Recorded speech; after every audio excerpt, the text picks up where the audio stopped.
It might be bad, but that's exactly what makes it so funny. It's silly, and there's nothing else like it. Isn't that plenty? In an age where game development takes increasingly longer from prominent teams, developer compile Heart can honestly be a refreshing sight. Although their quality is rarely ever strong, I receive a genuine sense of nostalgic comfort when playing their outings. Sadly, this same general mindset seldom applies to the latest localized Neptunia release, Neptunia Game Maker R, an entry that stumbles in the most crucial avenues. Is wide open.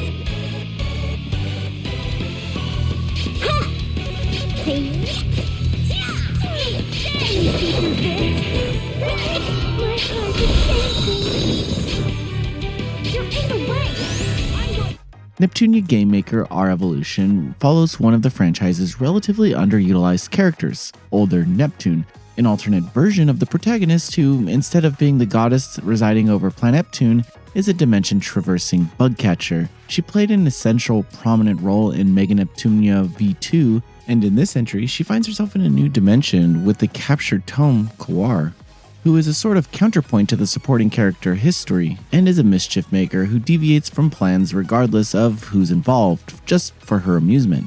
Within this new dimension, older Neptune discovers and befriends 3 felled goddesses, and also becoming the CEO of their video game development company.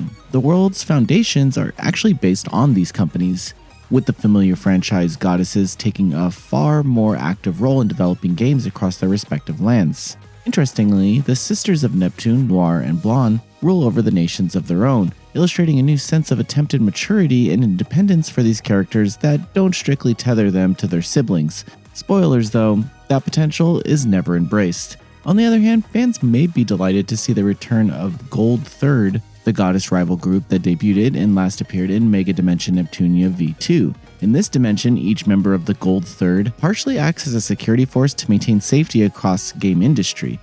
They have a major role when contending with the main cast, particularly regarding the felled goddess's collective past. Of course, you also have R4, who now has new henchmen of her own, but honestly, nothing about this narrative becomes compelling.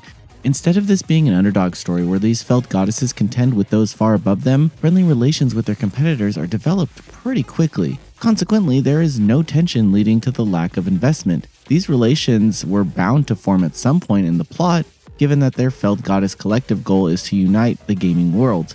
But the speed at which these friendships initiate is pretty jarring.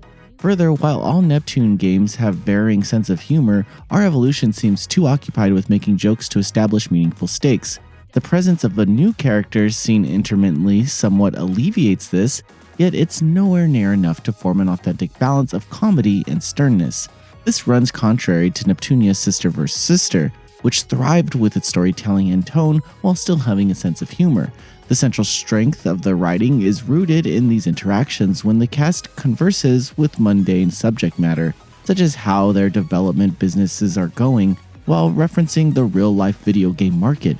These events simultaneously highlight everyone's personalities and relationships, even if the premise of these dynamics, notably the sisters having their own nations, feel like an afterthought not given the needed attention. Unfortunately, our evolution stumbles significantly on the gameplay side of affairs too. The combat system in place is similar to the ones that you've seen in Neptunia Sister vs. Sister, where action is embraced with swappable characters mid-battle alongside customizable combos.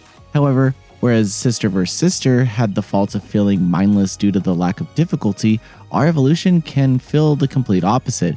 At times, our evolution can throw in these bizarre boss battles that are tank-like fathoms with high health and defense. Naturally, this results in a bit of grinding, bringing to light the shortcomings of the various mechanics at play.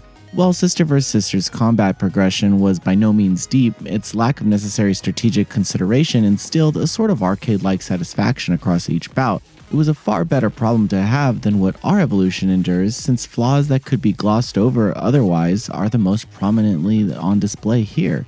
For instance, the lengthy wind-up of some party members' attacks and their complete lack of solid impact can make the combat feel just awful. Further, the lack of animation canceling into other moves from the end of combos encourages swapping between party members to build chains. Yet, it quickly becomes a spam fest where you're just swapping to avoid remaining still after an attack for what feels like forever. This also results in special attacks you have to put practically no real thought into performing. Another issue is in the absence of action points communicating the capability of attacks, which bolsters the mindless spamming of character swapping. It becomes abundantly clear that these encounters should have been reevaluated from the ground up, since the crucial oversight of these action systems increasingly stands out. Truthfully, I have no advice on some of the later fights, since my victories never felt genuine or earned. It all comes across as a numbers game where the action and faux sense of difficulty were considered obligatory when they shouldn't have been. Ultimately, battles are randomly effortless or insanely difficult. There's just no in between. Perhaps the most unique aspect of the entry's gameplay outside of the combat is the motorcycle. Older Neptune can summon this vehicle in the dungeons, significantly cutting down the travel time. You can boost to tremendous speeds at the cost of steering not being too tight. Granted, you can purchase other types of motorcycles with different stats. Alas, even this minor feature is questionable though. R Evolution recycles maps from previous Neptunia titles and compile hard games. I just feel like a few of the maps were taken from Dragonstar Vernier, but I'm not entirely certain. However, this is all done to a vastly extensive state, and those areas were not built around motorcycle navigation, so as you can imagine, traveling with this tool is constantly frustrating when considering the geography across the maps. There are also time attack courses and easy monster races on actual racetracks. The other general avenue of gameplay concerns disc creation, a mechanic seen throughout the rest of the franchise but is far more active here than ever before. Since Older Neptune takes on the role of the company's president, you manage video game development by assigning staff members and outfitting the nation with decor that emphasizes specific traits. The actual process is nearly identical to how disc creation works in previous games, except you now have assignments alongside freeform synthesis. Save for a few supernatural add-ons, it's all familiar and self-explanatory. Each genre has their own skill tree from which you can unlock other genres and features. This united facet is where R Evolution is the most gratifying in its progression system, even if the discs you create rarely feel meaningful for enhancing the playable cast effectively outside of minor boosts. R Evolution also has a ton of optional objectives such as monster slaying side quests within dungeons, an arena, and seemingly infinite towers that recycle other maps. However, this is all pretty mindless stuff. If anything, this content is perfect background entertainment while listening to podcasts since it's solely constant fighting.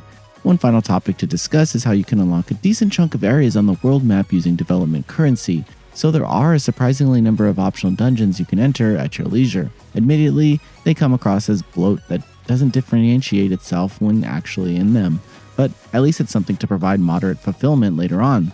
Well, it sounds like I had a miserable time with Neptunia Game Maker R Evolution, and I definitely did. What kept me going was the fantastic English dub and aforementioned minor event scenes where the cast discuss their lives. Neptunia's English dubs are practically always terrific, and this outing is no different, so that was pretty relieving. The Neptunia franchise has always been mixed in quality, yet Neptunia Game Maker R Evolution is especially disappointing when following in the footsteps of Neptunia Sister vs. Sister. The lackadaisical combat design overstays its welcome, the narrative does nothing to compel you past the established premise, and the potential of various conflicts and dynamics is squandered. Past the endearing character-focused slice-of-life scenes and quality English dub that brings the characters to life, Neptunia Game Maker R Evolution, it's just not that enjoyable of a time. At most, players may enjoy the disc creation emphasis for passive fulfillment, but that's all you get here. Noisy Pixel is giving Neptunia Game Maker R Evolution a 4.5 out of 10. Thanks for watching. This video is brought to you by our supporters on Patreon. Noisy Pixel is run by a group of gamers providing independent gaming coverage through news, reviews, previews, and more. Check out our Patreon to help support our continued growth and subscribe to keep up with all our future content.